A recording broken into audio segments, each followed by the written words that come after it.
Bonjour Marilène, un grand merci d'être là aujourd'hui, de prendre le temps de partager ton parcours. Avant de commencer, est-ce que tu peux te présenter et présenter ton activité? Donc, je suis Marilène Garceau, je suis canadienne en France depuis 20 ans. Nous avons créé il y a 10 ans Kennedy Garceau, qui est une société de conseil en ressources humaines internationales, mais moi je préfère dire relations humaines interculturelles. Donc, c'est vraiment tout ce qui est projet humain, B2B ou B2C, entre le Canada et la France dans les deux sens. Super. Alors, est-ce que aujourd'hui j'ai envie de parler un peu de finances et de modèle économique? C'est normal, c'est moi. Et ça fait un moment maintenant qu'on a travaillé ensemble. Il y a vraiment, est-ce que tu arrives à te projeter en arrière quand on est entrepreneur? On n'aime pas ça, mais est-ce que tu arrives à retourner un petit peu au moment où tu m'as contacté, au moment où tu as toqué à ma porte? Quelles étaient tes problématiques principales à ce moment-là? Kennedy Garceau allait déjà très bien, tu avais une magnifique entreprise, parce que ça faisait déjà des années que tu l'avais construite et développée.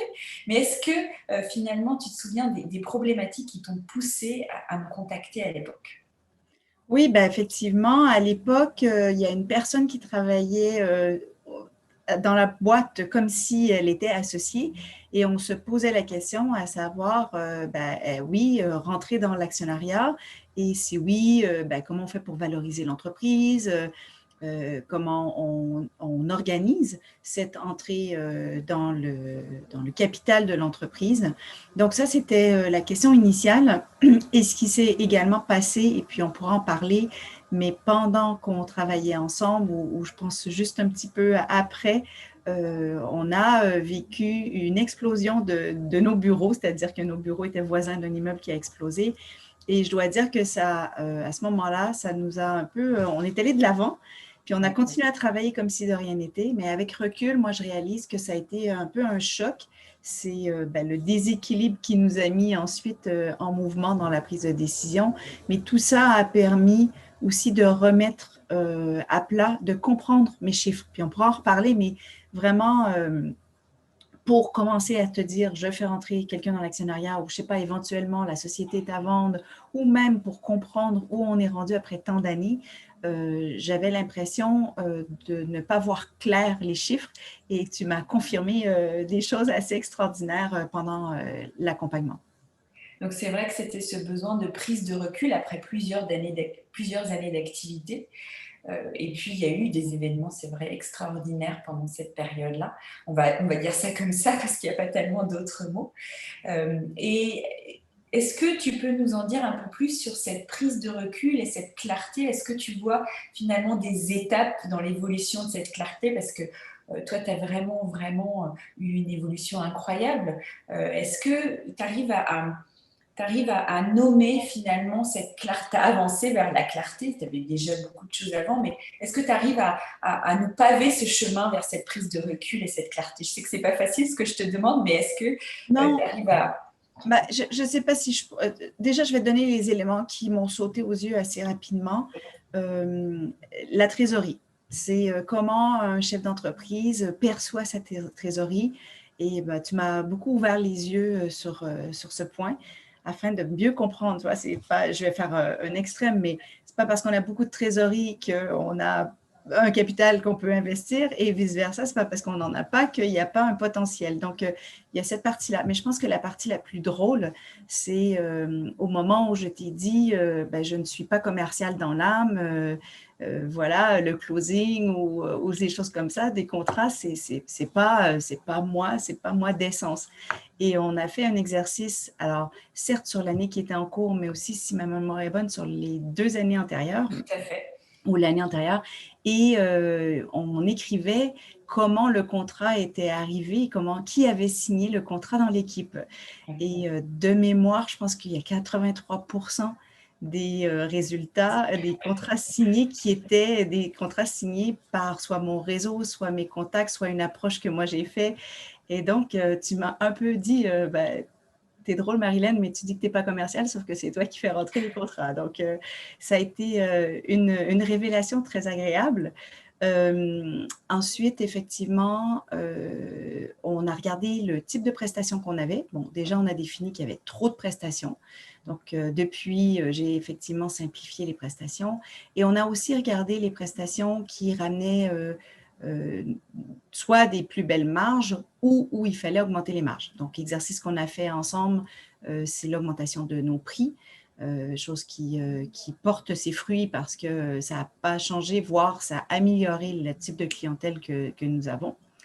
Et nous avons, comme je disais, simplifié certaines offres et puis arrêté complètement une gamme d'offres qu'on avait. Donc, ça a permis vraiment de se dire ben, où on doit mettre notre énergie et qu'est-ce qui nous rapporte aussi, c'est la gestion du temps. Tu me faisais calculer le temps que je passais sur certaines tâches. On est vite rattrapé par le quotidien quand on est chef d'entreprise et cette prise de recul est très, très, très, très importante. Donc maintenant, on a des outils, on a des tableaux de bord qui nous permettent de voir les grandes lignes de l'activité au moins mensuellement et parfois plus fréquemment si on a des décisions à prendre.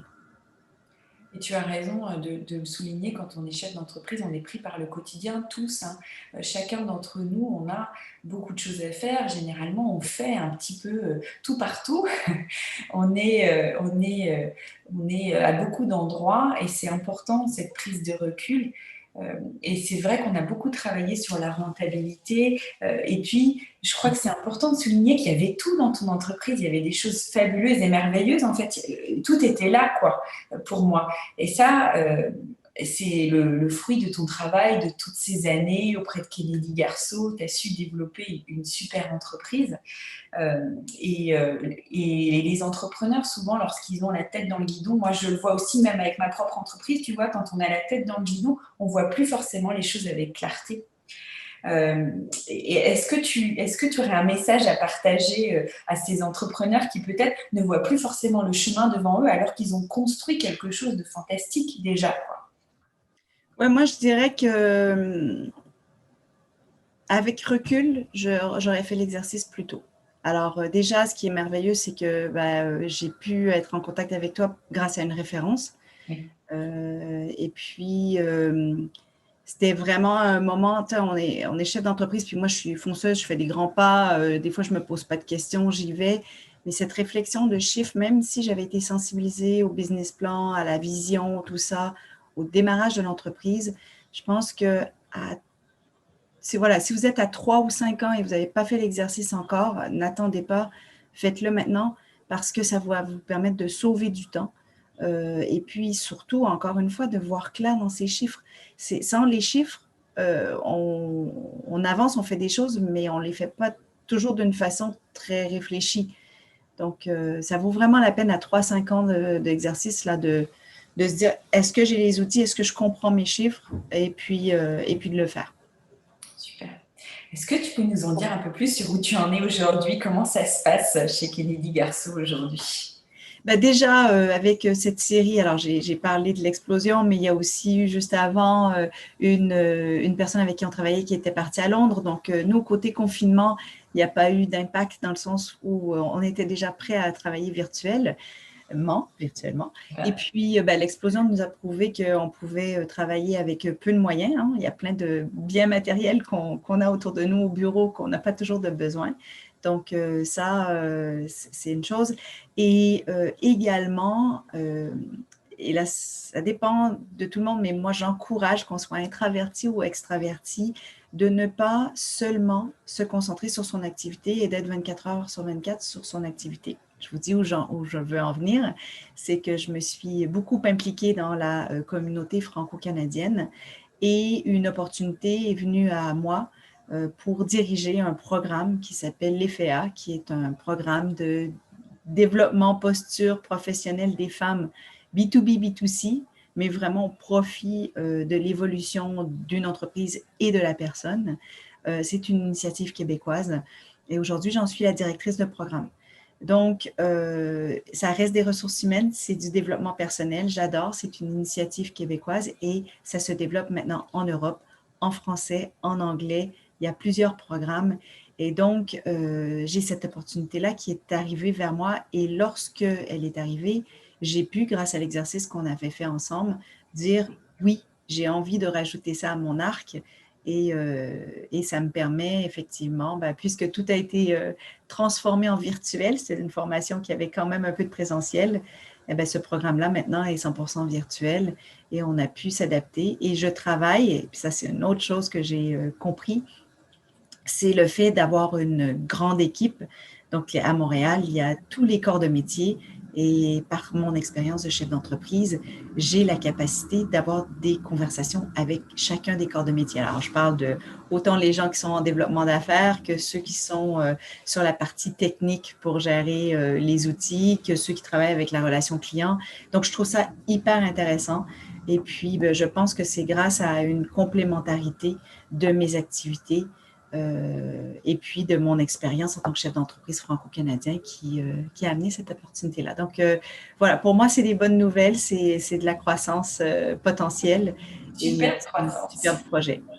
Super croissance. Et l'EFA est vraiment une super initiative.